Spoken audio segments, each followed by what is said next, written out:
En este video les voy a mostrar cómo utilizar el método de Brent para resolver ecuaciones no lineales de una sola variable. Este video viene siendo el último de una serie de 4 videos en donde hemos visto cómo utilizar la función root_scalar del módulo optimize de la librería de SciPy para resolver ecuaciones no lineales. Esta función root_scalar es bastante versátil dado que tiene una gran facilidad para uno alternar de método.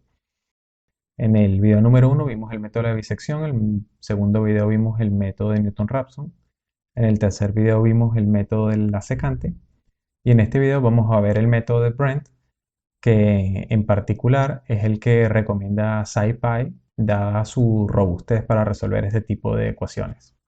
Entonces, al igual que en los videos anteriores, vamos a continuar utilizando nuestra función de ejemplo x al cuadrado más 15 coseno de x igual a 40.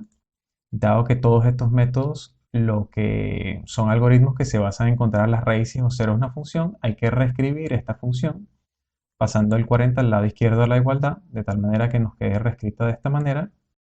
Es decir, que cuando nosotros devolvemos la función en la raíz, es precisamente cuando la función vale 0. Entonces, lo primero que podemos hacer es graficar esta función. Fíjense que ya la definimos acá arriba. Y definimos un rango de valores entre menos 10 y 10 para ver más o menos cómo se comporta esa función. Si nosotros ejecutamos este código, podemos ver la forma de la función y podemos ver claramente que tiene dos raíces. Tiene una raíz negativa y tiene una raíz positiva. Al igual que en los videos anteriores, vamos a suponer que estamos interesados únicamente en determinar la raíz positiva.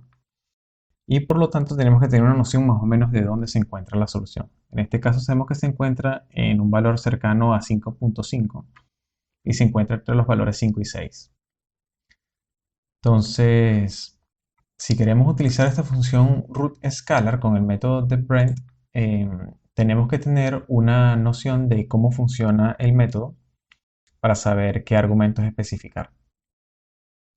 Fíjense que aquí en la documentación de la función root_scalar, yo les voy a dejar el link en la descripción, podemos ver que tiene gran cantidad de argumentos.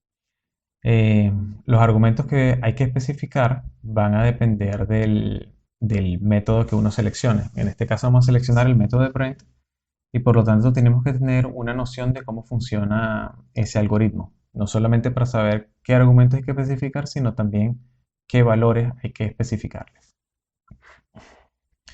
Antes de explicar el método de Brent, fíjense que les he graficado una función genérica en color amarillo en el entorno donde cruza el eje X, es decir, donde está su raíz, la cual les he especificado claramente para que en todo momento sepamos cuál es el objetivo del algoritmo. Entonces, antes de explicar el método de Brent, tengo que explicar lo que sería la interpolación cuadrática inversa, que es simplemente un método en el cual se ajusta una parábola o una función cuadrática para que pase por 3 puntos, estando esos 3 puntos sobre la función que estamos evaluando. Entonces, por ejemplo, supongamos que tenemos los puntos x0, x1 y x2. En este caso es importante que la raíz esté contenida entre los valores extremos del intervalo, en este caso x0 y x2.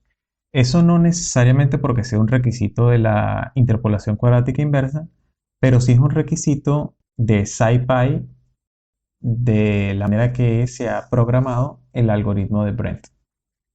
Entonces es algo a tener en consideración. Una vez están definidos estos 3 puntos, simplemente se intersecta una parábola. Se llama inversa porque fíjense que la parábola está rotada a 90 grados. Esta parábola se cuadra o se ajusta de tal manera que pase exactamente por los 3 puntos utilizando lo que se conoce como polinomios de Lagrange, cambiando los valores de x por y de tal manera que en lugar de ser una parábola convencional, sea una parábola que esté rotada 90 grados y se asegure de que exista por lo menos un cruce por cero. Entonces fíjense que en este caso la parábola encuentra este nuevo punto que está acá. Si lo hiciéramos por el método de la secante, utilizando por ejemplo los valores x1 y x2, fíjense que encuentra otro punto más cercano de la raíz.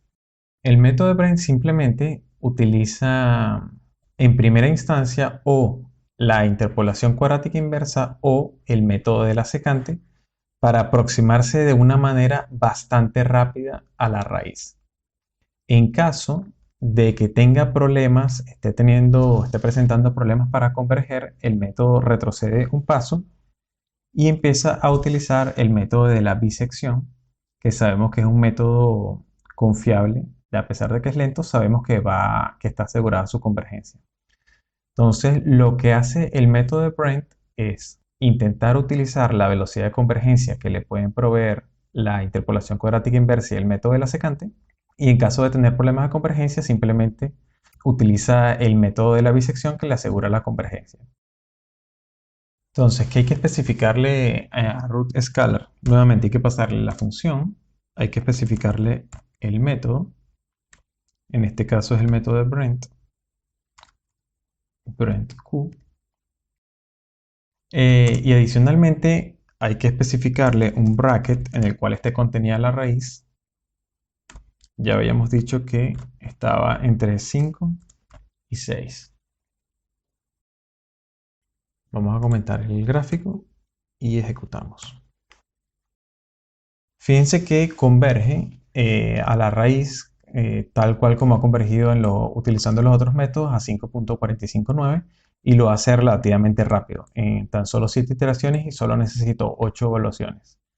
Lo que sí les quiero mencionar es que a diferencia del método de Newton-Raphson o el de la secante que pueden llegar a tener problemas, si nosotros por ejemplo ampliamos el valor en el cual se encuentra contenida la raíz, por ejemplo de 4 y nos vamos a 15 y ejecutamos, de todas formas el método converge correctamente, que en otros casos, por ejemplo, el método de la secante de manera independiente hubiese tenido problemas, o inclusive el propio método de Newton-Raphson. En consecuencia, este método no solamente es bastante robusto, si la raíz realmente está contenida en este intervalo, está asegurada su convergencia, sino que lo va a hacer lo más rápido posible. Espero que esta información les haya sido de utilidad y nos vemos en el próximo video.